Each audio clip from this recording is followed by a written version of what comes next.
అందరికీ నమస్తే. నేను రవికుమార్ కావలి, మీ బిత్తిరి సత్తి. అయితే ఈ మధ్యన ఒక వీడియో వైరల్ చేస్తున్నారు. సో అందులో వాస్తవం ఏమీ లేదు. నేను ఎప్పటిలాగానే కామెడీ వీడియోస్ చేస్తూ చిన్న చిన్న క్లిప్స్ రీల్స్ లాగా షార్ట్స్ లాగా పెడుతుంటా. అందులో చిన్న స్పెల్లింగ్ మిస్టేక్ అయ్యింది. సో భగవద్గీత అంటే నేను ఆరాధిస్తా, పారాయణం చేయడానికి ప్రయత్నిస్తుంటా, ప్రచారం చేస్తుంటా. నా అభిమానులు, శ్రేయోభిలాషులు, నన్ను ప్రేమించేటోళ్ళు, నా బంధుమిత్రులు నిజంగా అది కించపరిచినట్టు అనిపిస్తే తప్పకుండా క్షమించమని అడుగుతున్నా. కానీ ఉద్దేశపూర్వకంగా చేస్తే మాత్రం అది ఎదుర్కొంటా ఖచ్చితంగా. ఇంకా వాళ్ళు మనం ఎన్ని రోజులు చేసినా 15 ఏళ్ళ నుంచి చేస్తున్నప్పుడు ఎలా మన మీద అట్లాంటివి వైరల్ చేయబుద్ధి అయిందో ఇక వాళ్ళకి విఘ్నతకే వదిలేస్తున్నా. Thank you.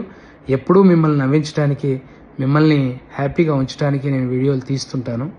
Thank you so much.